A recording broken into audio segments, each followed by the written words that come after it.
Now, it's time for some actual programming, and while it's not straight up Direct3D, it really is necessary to learn how to create a Win32 window prior to using Direct3D.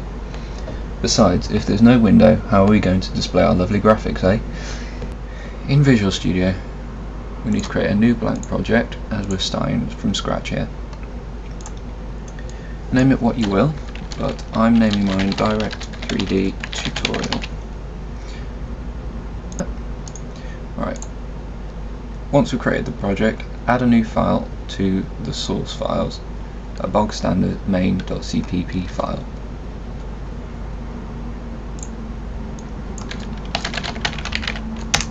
The first thing we need to do is include the Windows header file.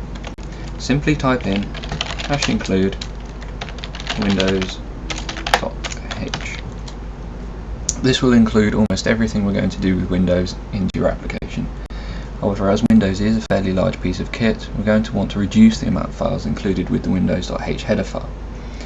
To do this, we simply use a define of Win32 lean and mean. This will get rid of loads of nasty Windows stuff we really don't need. We can also go a step further and use a hash define of VC extra lean.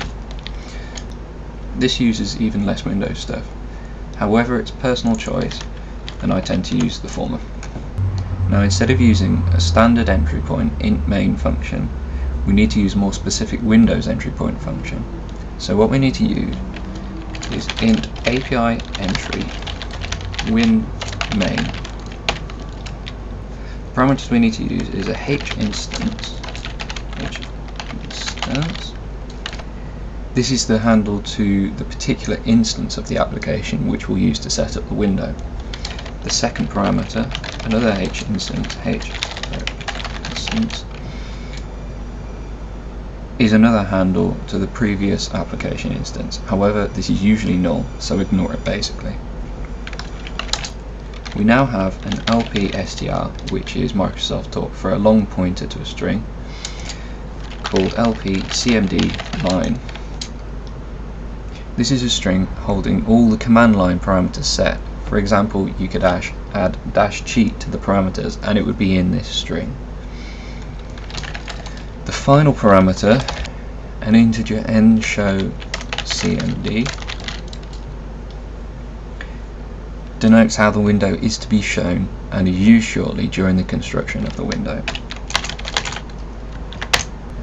To kickstart our window, we need to register a window class. Now, the function we're going to use requires a specific data structure to be passed as a parameter, so we first need to create one of these.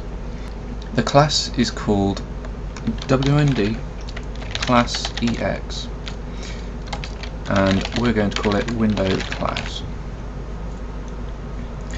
Now, first of all, we need to clear the class for use with a call to a zero memory. So we type in zero memory, we pass in reference to our window class, and then specify the size of the window class, which is size of WND class EX. That will reset all data to 0 within our structure. Now we need to fill in the class with our data. First of all, for some reason, we need to declare the size of the class.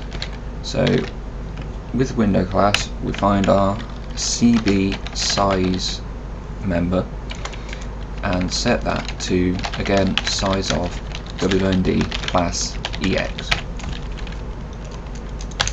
We then need to tell the window what kind of style it is. How does it redraw? So under the window class again, we need to find the style member and set the flag to cs_h redraw. That redraws on the horizontal whenever the width is changed, and we also need, with the OR flag, to set csv redraw.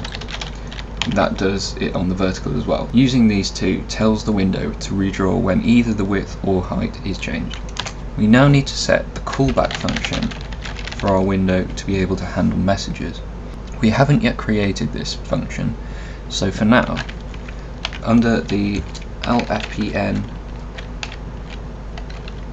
wnd proc member, we want to set that to what we're going to call window proc, just like that. Because we haven't declared this function yet, we won't be able to run the application as it doesn't yet exist. So if you do try and compile and you get errors, don't worry, this is probably the problem.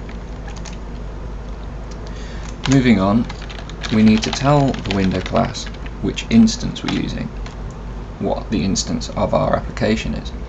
Therefore, under the hinstance member, we need to tell it to use hinstance, which, if you'll notice, is this parameter up here. That's what we're using it for. Next, we need to specify the cursor to use. This comes under the hCursor member, and in this case we're going to tell it to use the default cursor, the arrow, your standard arrow, as you can see it now. Now to do this we need to use the load cursor function. We don't need to specify a particular instance, so we'll use null as our first parameter, and as the second parameter we want to specify idc_arrow. That will set it to the default arrow cursor. We now need to set the background color under the HBR background member. For now we just want to set this to a default white color, because once we load up Direct3D we're going to be using that to redraw onto our window. Therefore we want to use the color window define.